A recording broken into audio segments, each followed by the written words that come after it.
તરફ ગુજરાત સરકાર વિકાસની વાતો કરી રહી છે, ત્યારે બીજી બાજુ 57 નગરપાલિકાઓની તિજોરી ખાલી છે।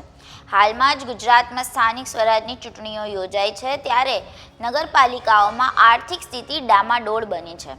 સરકારે નગરપાલિકાઓને વીજ બિલ ભરવા માટે લોન આપવી પડે છે, તો બીજી તરફ સ્થાનિકોમાં રોષ છે કે નગરપાલિકાઓ દ્વારા તેમના વિસ્તારમાં કોઈ કામગીરી થતી જ નથી, તેથી અમુક વિસ્તારોમાં તો ચૂંટણીનો જ બહિષ્કાર કર્યો છે।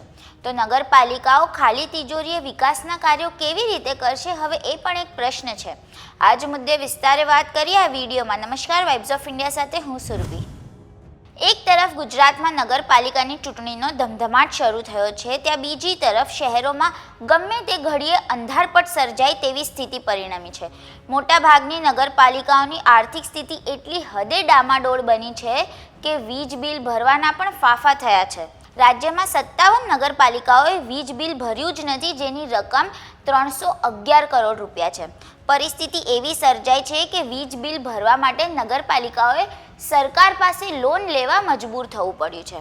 ગુજરાત મ્યુનિસિપલ ફાઇનાન્સ બોર્ડે માંડવી, રાણાવાવ, પોરબંદર, છાયા, મુદ્રા, બારોઈ, કુતિયાણા, ગોંડલ, નખત્રાણા, સિક્કા, મોરબી, ધ્રાંગધ્રા, ઠાસરા, લીંબડી, કણજરી, બાવળા, નડિયાદ, ડીસા, દહેગામ, ચાણસ્મા, તાલોદ, ધાનેરા પ્રાંતિજ પાલિકાને વીજ બિલ ભરવા 90 કરોડ રૂપિયા લોન પેટે આપવાનું નક્કી કર્યું છે, પણ સાથે એવી પણ શરત રાખવામાં આવી છે કે જો લોનના હપ્તા નહીં ચૂકવાય તો પાલિકાની અન્ય ગ્રાન્ટમાંથી રકમ કાપી લેવામાં આવશે।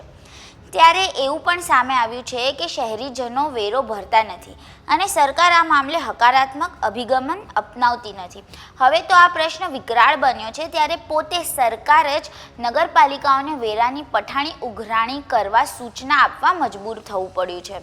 વીજ બિલ સમયસર નહીં ભરવામાં આવે તો જે તે શહેરોમાં અંધારપટ સર્જાય તેમ છે। ત્યારે કઈ નગરપાલિકાઓનું કેટલું વીજ બિલ બાકી છે એની વાત કરીએ તો સાવરકુંડલામાં 46.18 કરોડ, ભુજમાં 42.22 કરોડ, ભચાઉમાં 17.10 કરોડ, ધ્રાંગધ્રામાં 14.59 કરોડ, હળવદમાં 13.70 કરોડ, ગોધરામાં 12.94 કરોડ, કલોલમાં 9.87 કરોડ, ડીસામાં 8.93 કરોડ, મોરબીમાં 8.57 કરોડ, બાબરામાં 8.29 કરોડ, માંડવીમાં 6.22 કરોડ, પેટલાદમાં 6.16 કરોડ, નડિયાદમાં 5.58 કરોડ, સિદ્ધપુરમાં 5.99 કરોડ અને દહેગામમાં 5.1 કરોડ રૂપિયાના વીજ બિલ હજુ બાકી છે। ત્યારે હવે સ્થાનિક સ્વરાજની ચૂંટણી માથે છે અને હવે આ મામલે આગળ શું થશે તે જોવાનું રહ્યું। દેશ, દુનિયા અને ગુજરાતના તમામ સમાચારો માટે જોડાયેલા રહો વાઇબ્સ ઓફ ઇન્ડિયા સાથે।